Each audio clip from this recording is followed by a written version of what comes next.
जो हमने मुहिम छेड़ी है उसका 14 तारीख तक मैं इंतज़ार मैं तो कर लेता, लेकिन जब मैंने बाबा से कहा कि आप ही मुझे हल क्यों नहीं बता देते, व्हाट शुड आई डिमांड, मुझे क्या मांगना चाहिए, वरदान तो आपने दे दिया, वरदान तो आपने दे दिया, मुझे क्या मांगना चाहिए। बाबा कहते देखो ये मांगने वाले पर डिपेंड करता है, वरदान का मतलब ही ये होता है, फिर बिना मांगे तो मैंने तुम्हें सब दे रखा है, लेकिन उसके अतिरिक्त भी अगर तुम कुछ मांगना चाहते हो तो वरदान उसके लिए होता है। मैंने कहा फिर मुझे अतिरिक्त क्या मांगना चाहिए ये बता दो।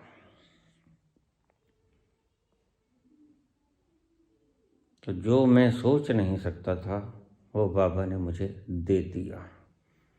14 तारीख का कोई इंतज़ार नहीं। पहली बात, तारीख की जो गिरफ्त थी वो ख़त्म। मुझे जो चाहिए था देना, जो मैं मांग भी नहीं सकता था, वो मुझे मिल गया। वहाँ मुझे कबीर का शब्द याद आया, बिन मांगे मोती मिले, मांगे मिली ना भीख। मैं जो मांग रहा था वो भीख थी, और जो दे दिया गया वो हीरे मोती जवाहरात दे दिया गया। मैंने आपको प्रभावित नहीं करना है, मैंने आपको सुखी करना है। अब इस बात को फिर समझ लो, मैंने आपको प्रभावित नहीं करना है, मैंने आपको सुखी करना है। और मैं जानता हूँ कि आनंद तक जाने के लिए आपका पेट भरना जरूरी है। तो अब मैं आपसे विनती करूँगा, जो आप प्रयास कर रहे हो, जो 5-4 दिन आपने अनथक प्रयास किया, आप मेरे लिए जागे, आपने दिमाग पर बोझ रखा, अलग अलग से आपने योजनाएं बनाई, वो आपकी सेवा काउंट हो गई, आपको उसका पुरस्कार मिलेगा। अब सहजता से होने दीजिए जो होता है।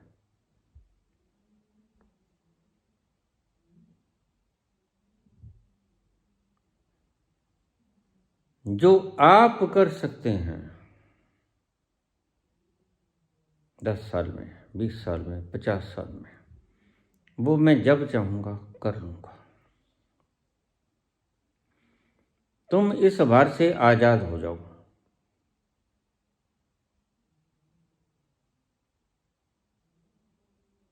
तुम क्रिया योग करो, न कुछ करने में बैठो और उस आनंद को पियो, निर्भर होके, निर्बोझ होके। क्योंकि मुझे पता चल गया है कि 4-5 दिनों में आपको यकीन ही नहीं होता, आप हिंदुस्तान की जीडीपी, हिंदुस्तान का रिजर्व, हिंदुस्तान के पास कितना माल है, इसके आंकड़े खंगालने लग जाते हो। मेरी बातें सत्य होंगी या असत्य, कैसे सत्य होंगी, कैसे असत्य होंगी, ये खंगालने में लग जाते हो। तो फिर गुड़िया लॉटरी वाले की बात याद कर लिया करो। आपको पता ही नहीं कि आपके पेट दर्द होगा उससे पहले बस्कोपेन का इंजेक्शन बना दिया गया है। दर्द होगा, डिक्लोफेन का इंजेक्शन बना दिया गया। जो भी रोग होगा उसके लिए पहले से दवा बना दी गई। बहुत सी उदाहरणें हैं, तुम्हें नहीं पता, और बहुत सी बातें मैं आपको बताई भी हुई हैं। वो एक व्यक्ति जो गिर गया था ऊपर से, कभी कोमा में चला जाता, कभी कोमा से बाहर आ जाता, और वो कुछ ऐसी ऐसी बातें बताता जिससे दुर्लभ, जिससे ना ठीक होने योग्य बीमारियां ठीक हो जाती।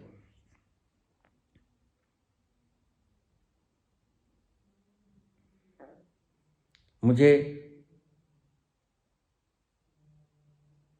इलाज मिल गया है और बाबा की कृपा हो गई है। बाबा ने कहा तुम व्यर्थ में परेशान मत हो। मैंने कहा मैं मांगूं तो क्या मांगूं, मेरे लिए तो कुछ मांगना गैर जरूरी है। मेरी तो जरूरतें भी पूरी हुई और मेरी तो वासनाएं भी खत्म हुई। मैं तो परम स्वर्ग और आनंद में, मैं तो सचखंड में जीते जी हूं।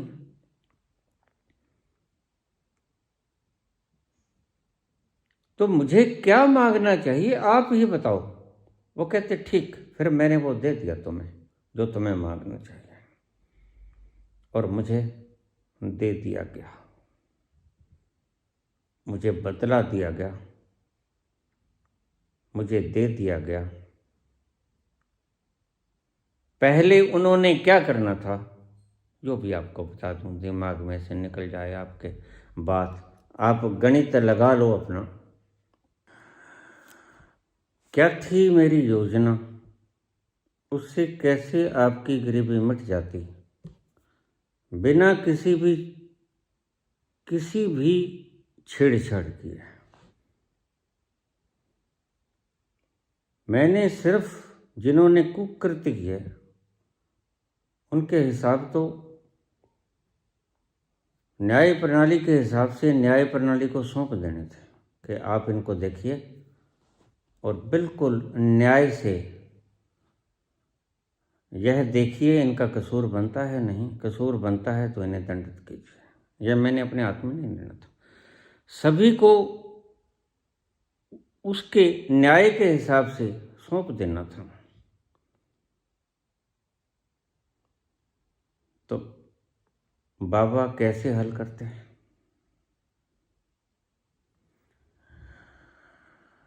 जब मैंने कहा कि मैंने 140 करोड़ लोगों को 25 करोड़ देना है, मैंने 140 करोड़ ही गने थे। बाद में मुझे पता चला कि वोटर जो हैं वो थोड़े हैं, करीब 1 अरब के करीब है, 97 करोड़, 98, 99 करोड़। तो लेकिन मैं तो आबादी के हिसाब से, जो नव जन्मा बच्चा, मैंने बोला भी ऐसे, नव जन्मा बच्चा उसको भी 25 करोड़ दूंगा। तो मैंने ऐसे ही ढंग से पूछा बाबा से, मैं ये करना चाहता हूँ। बाबा कहते ठीक है कर दो। वो संसार का मालिक जो है नहीं, क्योंकि आपने देखा ना, और उसके घर किसी चीज की कमी नहीं। जितना सा आपकी जरूरत है उतने से तो उसने खंडहर आवारा फिरते हुए हमारे ही इस ब्रह्मांड में आवारा फिरते हुए सोने की खानें यहाँ तैर रही हैं और उनका कोई मूल्य नहीं है उसके लिए जिसने बनाया, जो है नहीं।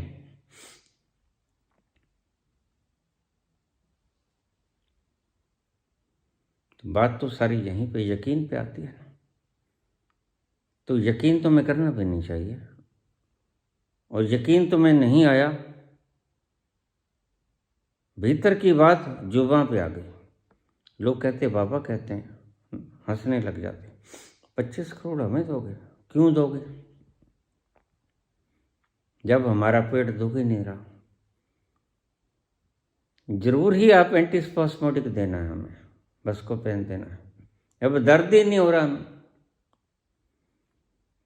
सबकी बातें याद आता है मुझे, सीते प्यारी सीते तेरी तो बातें ही निराली। मदहोश करने वाली। हमारे वेद प्रकाश बोला करते थे, बाबा कहते 140 करोड़ लोगों को पर हेड के हिसाब से 25 करोड़ अगर आप दोगे तो आपकी ज़रूरत होगी आज के सोने के भाव के हिसाब से 2.5 लाख टन सोना।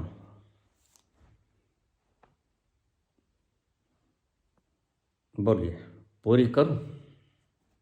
मैंने कहा ठहरिए बाबा,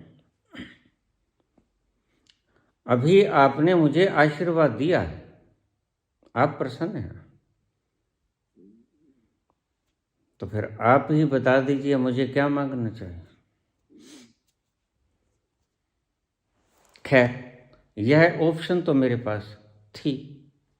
2.5 लाख टन सोना शुद्ध 24 कैरेट का आज के भाव के अनुसार प्रत्येक व्यक्ति को, नवजात शिशु तक को 25 करोड़ रुपए मिल जाता।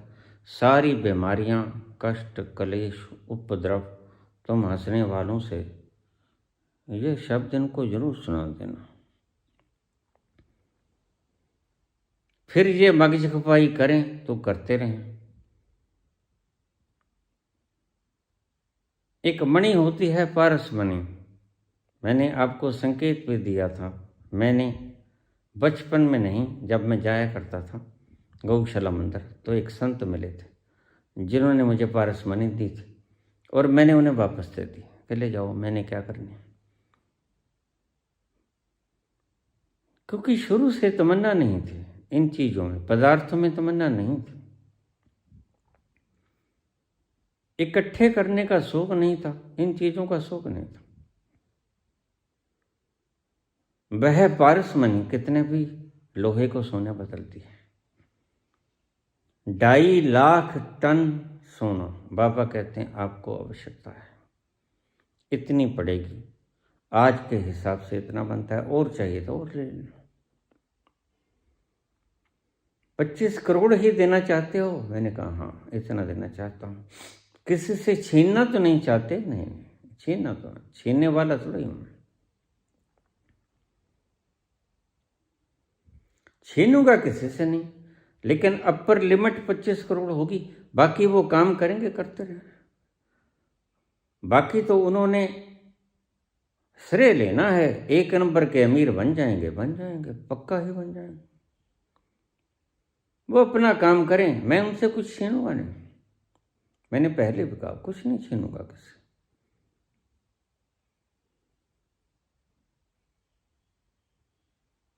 क्योंकि इतना जितना उनके पास है ना तो वो इतना खा सकते हैं, ना इतना भोग सकते हैं, वो इतना गंवा भी नहीं सकते। सच पूछो तो आग भी लगा दें तो भी वो जलेगी नहीं, आग जलाएगी नहीं उनके नोटों को, और नोटों को जला देगी तो उनके पास सोना भी है।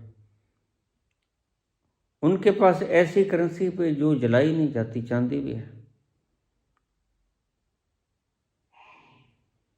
तो ये सिर्फ अपनी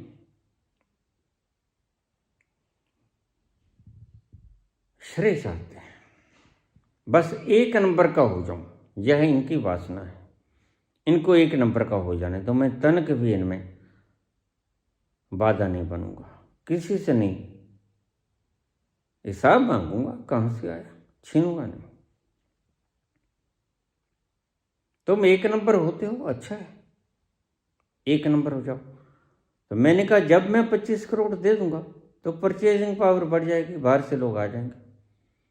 तो लोग पूछते कहाँ से लेके आओगे, अब बताओ, मैं समस्या का हल करूं या दवा कैसे बनी इसका नाम बताऊं, पेट दर्द ठीक करूं या दवा बनी कैसे, स्ट्रक्चरल फार्मूला क्या है इसका, सी कहाँ आएगा, एन कहाँ आएगा, ओ कहाँ आएगा, एच कहाँ आएगा, ये बताऊं। खैर बात अभी चल रही थी, बच्चों ने बड़ा प्रयास किया, अनथक प्रयास किया। और बच्चों याद रखना, तुम्हारा ये अनथक प्रयास 1000 गुना होकर फलित होगा। अभी आप प्रयास बंद कर दीजिए, अभी प्यास नहीं लगी है। बातें आती हैं, बातें आती हैं, तो प्यास नहीं लगी है। इन्हें जरूरत नहीं है। आपने देखा, आपको प्यास नहीं लगी, लेकिन किसी भी घर में जाते हो तो हमारे सनातन का यह एक असूल है कि उसको सबसे पहले पानी पूछो। लेकिन आप नाक मार देते हो, नहीं पानी नहीं पीना, ठीक। फिर आप अपने काम की बात करते हो। अभी आप अगर हंसते हो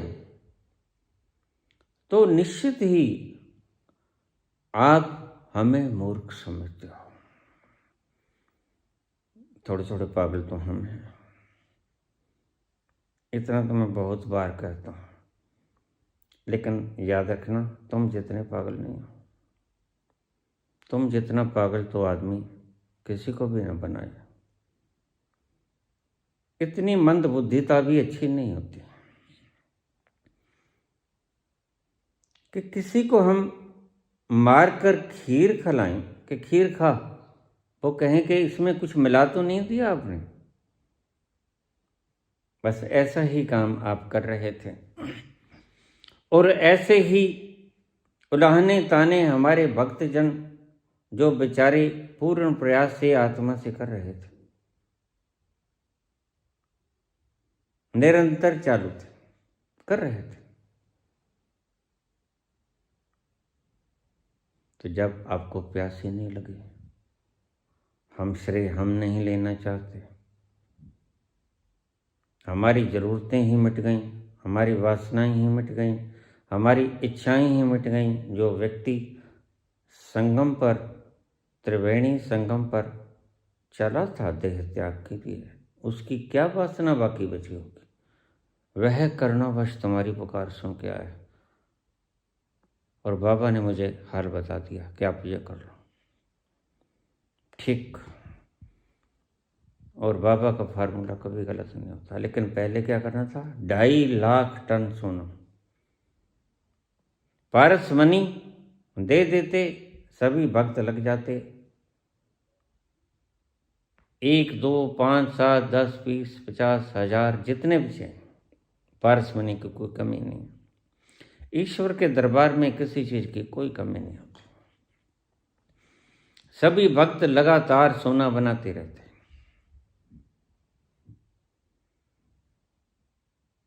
हमने तो पता करना भी शुरू कर दिया था कि शुद्ध लोहा कहाँ से मिलेगा। रोहित ने पता भी करना शुरू कर दिया था कहाँ से मिलेगा। मैंने भी अपने दम पर पता करना शुरू कर दिया था कहाँ से मिलेगा। हर बात में पापा से नहीं पूछा करता, ध्यान रखना। दो और दो क्या होते हैं ये मैं बाबा से नहीं पूछा करता। 2 और 2 4 होते हैं, या तो मैं किसी मैथमेटिशियन से पूछ लूंगा। तो बाबा की जान खाऊं हर बात के लिए। जब मुझे जवाब देने वाले यहीं मौजूद हैं तो छोटी छोटी बातें मैं बाबा के पास क्यों लेके जाऊं, जो अत्यंत कठिनतम है। जब आप गिर पड़े आके कह नहीं बाबा बस, डॉक्टर्स कहते हैं ये लो हाथ खड़े,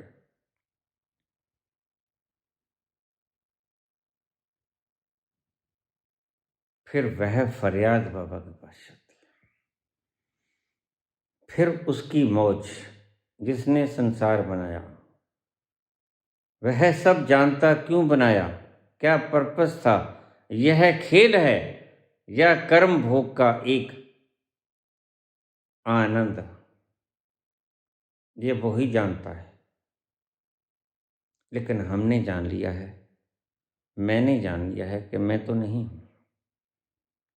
एक तल पर बूंद ने जान लिया है समुद्र में मिलकर कि बूंद बूंद तो ना रही। बूंद ने अपना बूंद होना खो दिया, लेकिन समुद्र हो गए। मैं अनंत हो गया, विराट हो गया, विशाल हो गया। जब आपको बता दिया मैं क्या करने वाला था, कैसे हल होता, मुस्कुराइए, तालियां मारिए। वैसे ही तालियां मारकर मजाक उड़ाइए।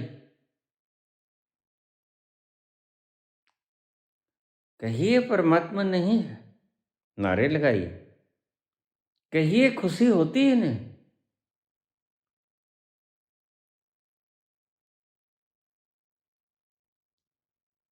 मुद्दतें हो गईं मुस्कुराए,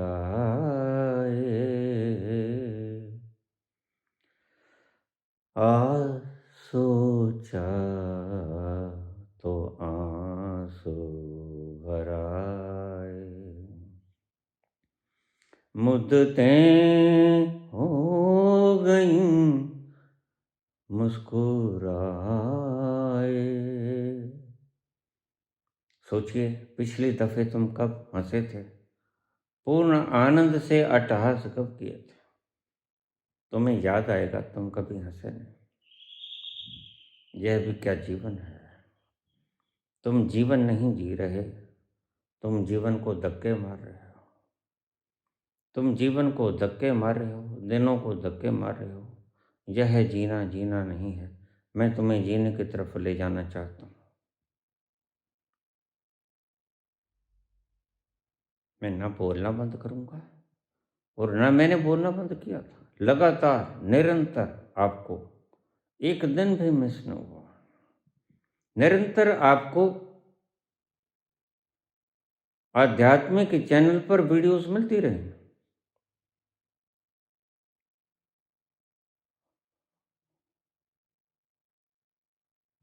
और गोल्डन स्पैरो के ऊपर भी आपको वीडियो मिलती रही।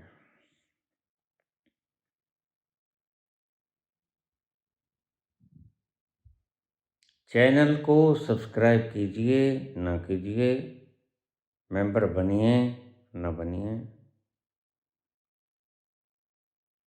आपकी मर्जी है। चैनल को सब्सक्राइब कीजिए ना कीजिए। अगर मैं कोई बात बताऊं, कोई वीडियो डालूं गोल्डन स्पैरो पे, उसको सुनिए ना सुनिए, ये आपकी मर्जी। मैं इतना अहिंसक हूं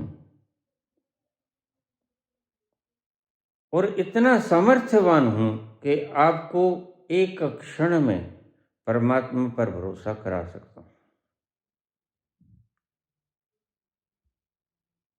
तुम बेचारे गमों के मारे, एक कण पानी का बनाने में असमर्थ, इतनी छोटी छोटी बातों पे हंसते हो। तुम्हें लज्जा आनी चाहिए कि तुमने अब तक वो मुकाम छुआ नहीं जहां सुगंधी के फूल खिलते हैं, जहां आनंद के रस के प्याले डाले जाते हैं। शाम होते ही जब उसकी तलब लग जाती है और तुम्हें जिंदगी कचोटने लग जाती है कि मैंने आज सारी जिंदगी में, सारे दिन में क्या किया। हुई शाम का ख्याल आ गया, वो ही जिंदगी का सवाल आ गया। हुई शाम उनका ख्याल आ गया। ना हमने वोट मांगनी है, ना हमने तुमसे पूछना है तुम चिल्लाओगे अगर, तो फिर इलाज भी मिल जाएगा। पहले तुम प्यासे होना सीख लो। अभी तुम प्यासे नहीं हो, अभी तुम भूखे नहीं, भूख नहीं लगी है। मैं मरीजे इश्क हूँ, मेरी दवा पर्दे में कर। पहले तुम प्यासे हो जाओ तो इलाज भी हो जाएगा।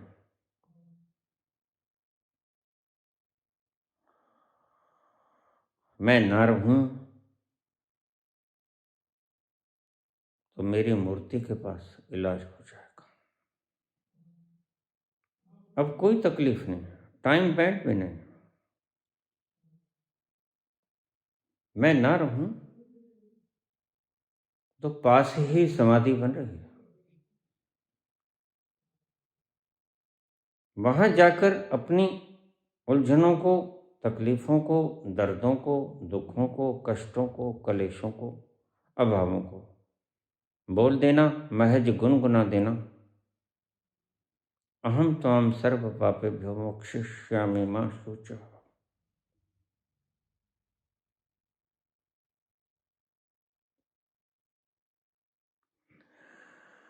धन्यवाद।